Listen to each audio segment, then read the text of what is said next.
Rabbun Ghafur ini butuh perjuangan, gitu ya. Butuh perjuangan. Oleh karena itu sebetulnya saya itu hanya mau bicara apa ya? Rabbun Ghafur, gitu ya. Sekarang ini kebijakan presiden contoh menaikkan BBM, gitu ya. Ini tidak bisa hanya dilihat dari mestinya para pemangku. Karena begini, apa ya? Ada kemarin sebuah ormas Islam, ya. Saya tidak usah menyebut karena saya khawatir dimarahi Pak Marzuki, gitu ya. Mengadakan pembahasan tentang itu. Tapi semua peserta sepakat Pak Marzuki supaya tidak ada rekomendasi ormas itu mendukung kenaikan BBM, gitu ya. Tapi ketua umumnya konferensi pers mendukung. Nah, ini bisa terjadi seperti itu. Nah, nanti kalau ada ormas Islam yang berani-berani seperti ini, bagaimana ada Rabbun Ghafur, gitu ya. Jadi di dalam sebuah ormas itu ya, itu bisa terjadi sesuatu yang sebetulnya belum menjadi kesepakatan, diumumkan keluar bahwa ormas ini mendukung kebijakan menaikkan harga BBM. Kenapa? Karena ini begini. Kalau konsepnya bukan hanya baldatun thayyibatun wa rabbun bukan hatta baldatun thayyibatun, ini berarti harus Rabbun Ghafur. Rabbun Ghafur ini, gitu ya. Berarti segala kebijakan yang dikeluarkan oleh pemerintah yang sering mengaku sebagai representasi negara, ini bukan hanya ya bisa dipertanggungjawabkan kebenarannya melalui riset-riset ilmiah, melalui kajian-kajian secara keilmuan, tetapi bagaimana harus menjamin keadilan, yang ini menjadi prasyarat bagaimana mendapatkan maghfirah dari Allah Subhanahu wa ta'ala. Jadi seorang presiden tidak bisa hanya mendengarkan suara orang-orangnya saja atau siapa penasihat-penasihat saja, apalagi orang luar negeri, tapi harus bisa bertanya, kira-kira ini Tuhan ridho apa enggak. Nah, ini yang sekarang sering dilupakan. Kalau saya membuat keputusan begini, Allah Subhanahu wa ta'ala itu ridho apa tidak. Nah, ini yang terkadang dikesampingkan. Nah, saya kira setiap pemegang kekuasaan, baik kepala dinas, bupati, gubernur, sampai presiden, tidak cukup hanya melalui kajian-kajian itu saja, tapi harus bisa berkontemplasi, harus bisa berkomunikasi dengan Allah. Ya Allah, kira-kira engkau ridho apa enggak kalau ini.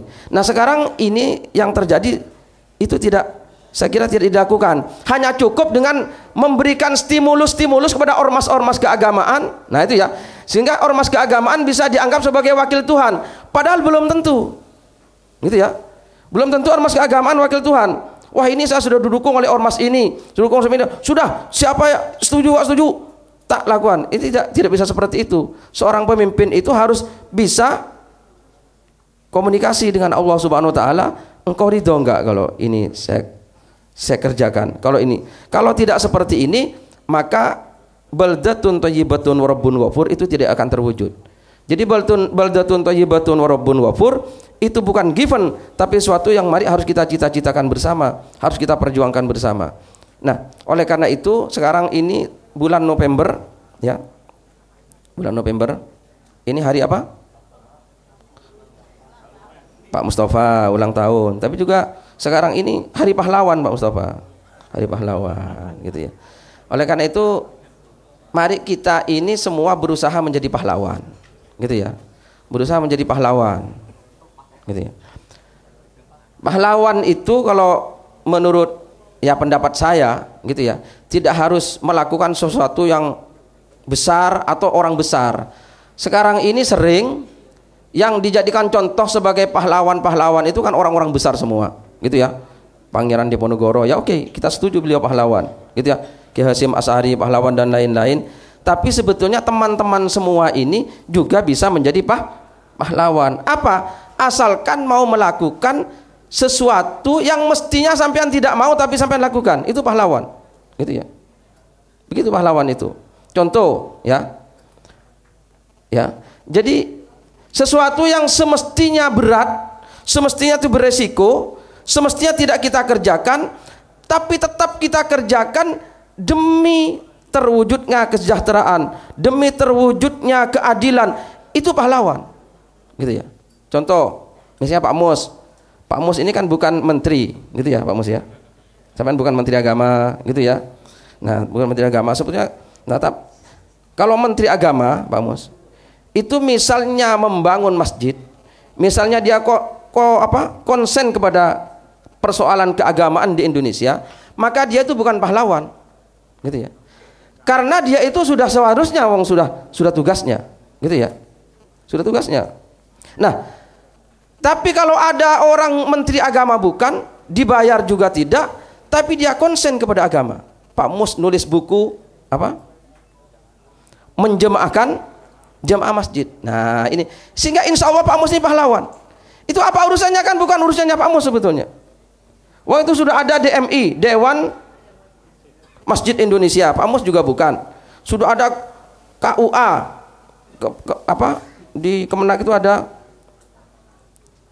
Departemen Agama, itu ada direktur Bimas Islam, ada direktur urusan agama Islam. Nah, kalau mereka itu ngurus bukan pahlawan, tapi ke Pak Mus bukan. Nah ini saya kira pahlawan. Dan ini saya kira banyak. Saya kemarin menemukan anak Ma'iyah yang saya anggap itu pahlawan, maka itu saya tulis di Facebook saya, gitu ya. Maka silakan tulis ya di Facebook. Kalau sampean suka Facebookan, baca di Facebook saya. Ya. Nah, karena saya yakin ini banyak yang tidak baca, maka perlu saya jelaskan sedikit. Gitu ya. Nah, ya. Saya menemukan anak Ma'iyah itu yang luar biasa di Jakarta. Itu ya. Anak Jakarta. Ini saya tulis di Facebook saya, pahlawan dari Malang. Karena anak ini di Malang merantau ke Jakarta, gitu ya. Namanya Mas Andrian, temannya Mas Hendra ini, gitu ya. Nah, Mas Andrian ini luar biasa, Mas Abrang itu. Dia ini satu hidup di Jakarta, gitu ya. Dia tidak tergantung kepada orang tuanya, dia cari kerja banting tulang. Nah, sampai dia dapat penghasilan yang lumayan, kemudian dia kuliah tidak menggantung ke orang tua, dia kerja, dia kuliah, dan tidak hanya itu, ternyata Mas Andrian ini, dan ini sekjennya KC. Nah, ya. Saya tahu karena saya bermalam di rumahnya. Dia tuh ngontrak rumah yang sangat sempit, hanya ukuran 3 kali 7, gitu ya. Nah, dalam kondisi seperti itu 3 kali 7, bagaimana Mas Andrian ini ternyata membuka lembaga pendidikan gratis untuk anak-anak pemulung di Jakarta, gitu ya.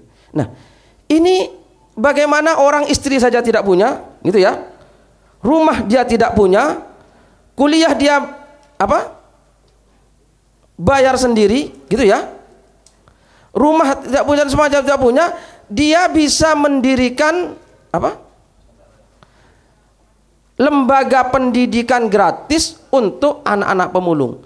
Saya betul-betul geleng-geleng kepala. Wah, ini luar biasa muridnya Cak Nun. Dan itu Mas Andrian bisa jadi seperti ini karena terpengaruh oleh apa yang sering disampaikan oleh Cak Nun. Itu Mas Abraham.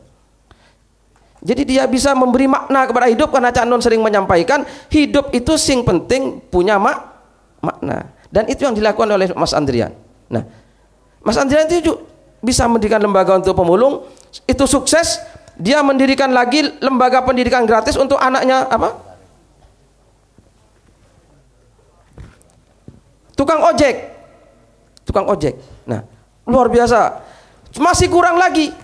Mas Andrian ini rumahnya yang 3 kali 7, ruang tamunya yang tidak ada kursinya, tidak ada apanya, tiap sore dijadikan tempat TPQ. Gitu ya. Jadi dia betul-betul menaburkan benih. Nah, saya kira semua kita bisa jadi pahlawan. Maka ini perlu saya tulis, kapan-kapan kita tulis ini. Karena orang sekarang menulis pahlawan itu harus orang besar. Kalau orang seperti dia dianggap bukan pahlawan. Padahal saya kira ini pahlawan. Kenapa? Karena mau melakukan sesuatu yang mestinya tidak dikerjakan, tapi dia kerjakan dengan ikhlas karena Allah Ta'ala. Nah, ini saya kira prasyarat terwujudnya warabbun ghafur, gitu ya, warabbun ghafur. Nah, kalau pejabat-pejabat masih seperti sekarang, ini warabbun ghafur masih sangat jauh. Karena pejabat sekarang itu kalau rapat mesti harus di hotel, gitu ya. Dan kalau rapat itu ya, kalau anggarannya mestinya rapat cukup 1 hari, dibikin 3 hari. Nah, sebetulnya kalau subsidi BBM itu dianggap membebani APBN, gaya hidup pejabat itu lebih membebani APBN. Loh ya, ini sangat tidak benar. Saya tidak setuju. Wah, ini subsidi BBM membebani APBN. Gaya hidup pejabat lebih membebani BBM. Loh iya, lebih membebani APBN. Nah, itu ya. Itu ya. Loh, betul. Koreksi. Itu. Saya kira seperti, coba itu rapat-rapat kalau di kementerian itu mesti di hotel berbintang. Kenapa harus di hotel berbintang? Katanya negaranya kurang, APBN-nya kurang. Nah, itu ya. Sekarang udah dilarang, Bos. Udah enggak sekarang katanya enggak. Oh, sudah dilarang. Oh, belum ya mungkin. Masih tetap jalan. Ya. Nah, itu ya. Saya kira begitu. Enggak, iya. Iya.